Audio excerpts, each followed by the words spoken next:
Looking at these serious Fulani military activities in Kwara State, and as it has to do with the decision of Sunday Igbohoh to actually offer solution, I want to believe that Sunday Igbohoh should be given that opportunity.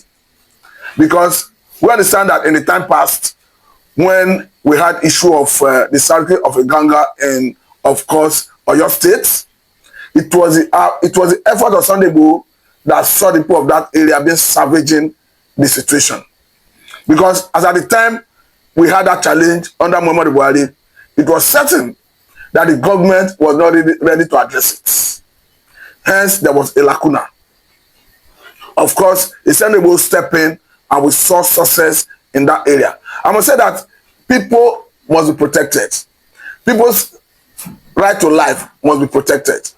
And the government have taken a responsibility. Of course, we understand that even in the Constitution, talking about Section 14, Section 2B of 1999 Constitution as amended, is very clear that the welfare of the people and their security shall be the primary purpose of governance. So to that extent, the federal government, the state governments, the local governments have a collective responsibility to protect lives and property. But now that we are seeing a lacuna, a gap, and an individual is offering to fill that gap, I think the government should allow him. More so, this perfectly fit into the community-based initiative of federal government. Because I must say it's unacceptable seeing the manner at which communities is being sacked in Kwara State. Because as far as I'm concerned, the only thing they committed is being lawful, law-abiding, and living in that part of the country. And more so, as we are seeing increased attack in even the southwest by the Fulani militias, I must say that this have to be quickly addressed. Because as far as I'm concerned, if it's not addressed, by the time it gets into the southwest properly, it will go to the south part of the country, to the southeast part of the country, and it will spread everywhere. Because in the recent time, we have always seen increased attack in a Yoruba community, in, of course, in Kogi, talking about Yaba, where the activity of Fulani militias have increased recently. So it must be addressed as urgently as possible, as quickly as possible. More so, as we have equally seen a recent one, talking about assassination attempt on a commander of Amateku. I think in Osun State, to be precise. So if they can have that dexterity, that impunity to attack a security head, a local security head, so you can imagine how the life of Nigerians have become vulnerable. That is why I'm of the view that a Sunday Igbohoh who have pledged to lead and salvage the communities in those areas should be given that opportunity. More so, as government have come back clearly to canvass community-based policing. We understand that the government, federal government this time around, have advised states, not just advised, it's a directive anyway, to start engaging forest guards. But let me quickly say at this point, even Oyo State can decide to inculcate a Sunday Igbohoh to lead its own forest guard.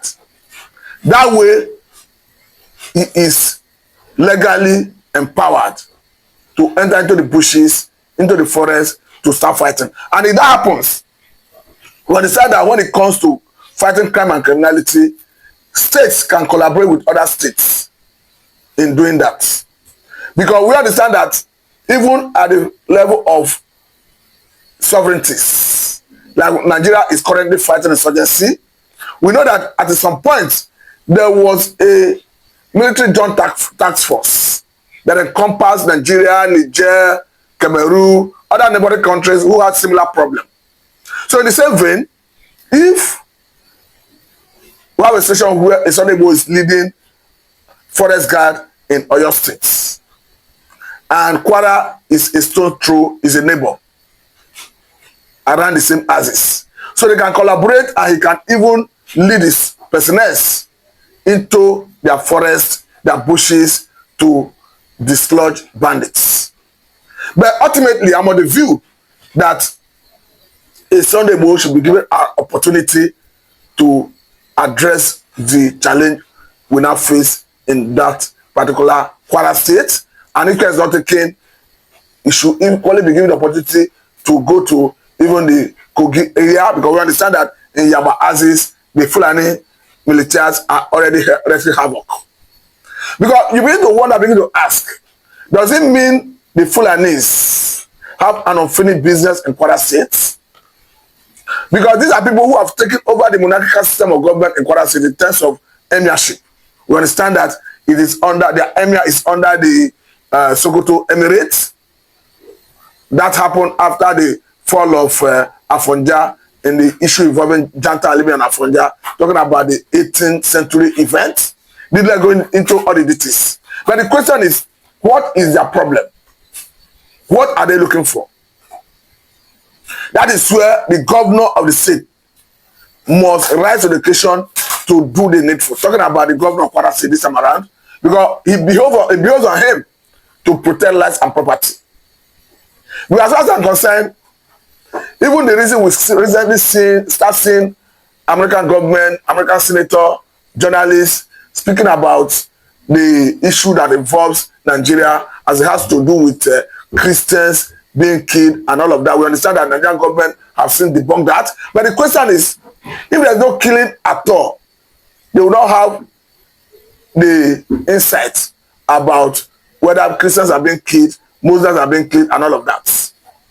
But the question is, whether you're a Christian, you're a Muslim, you're an idol worshipper, you deserve to be protected. Because the president, the governors, the local government chairmen have collectively sworn to an oath to protect lives and property of Nigerians. More so, as it is incumbent on them, going by the position of the Constitution, talking about Section 14, Section 2B of 1999 Constitution, that have given them that responsibility to protect lives and property. But another issue is, why are we not calling some persons to question? Because I understand that someone like Baraje came out recently to make it clear that they brought Fulani militias from neighboring countries, African countries, in 2015 to remove a Jonathan from office. Now the question is, why is it that the country, the authorities, are not asking such person questions? Another issue is, someone like Shegumi, who of course we know canvasses non-kinetic approach to fighting bandits, who often advise other government to negotiate with bandits. The question I'm not asking is, why is federal government not asking him some question? Because this is someone who was deprived from performing Hajj in 2025 by Saudi authority. Of course, Saudi authority must have gotten some level of intelligence. But the question is, why is the government not asking, even sharing, asking Saudi authority to share some level of intelligence with them and even call the likes of Shegumi to ask him some question? And if you even go further, even someone like Buba Galadima made it very clear the other time again that under Obasanjo as the president of the Federal Republic of Nigeria, and of course, Tinubu was the governor of Lagos State then, that the OPC, the Yorubas, were making moves to dismantle what he called the Fulani structure in Kwara, in Ilorin. That it is even part of the reason they drafted Igbohoh into politics. As according to him, that Buhari's entrance into the politics helped to stop that. So begin to wonder, begin to ask, what does he mean by Fulani structure in Kwara State? The emir of Kwara is already a Fulani man under Sokoto Emirates. Nobody's contending with that. So what are they looking for? That, as we see currently, they now sack people from their ancestral homes. Talking about a fellow local government, of course, I think is the worst hit when it comes to this renewed hostility, banditry in that axis. Let's go into some allegation made by residents of the state that has to do with maybe compromise, maybe vigilantes being they are going to be taken away because we cannot independently verify the authenticity of those reports. But I want to say that forest guards, security-based, yes, community-based security initiatives should be strengthened in those areas. Because even if you are moving in the conventional security agencies like the police, the army, the navy, the air force, you equally need the collaboration of the locals who, of course, have the relevant intelligence that's even needed by the security agencies to fight these bandits. Because whether we like it or not, the governor, in collaboration with the armed forces, must address this insecurity to the point where the locals should be able to come back to their communities. I understand that at some point,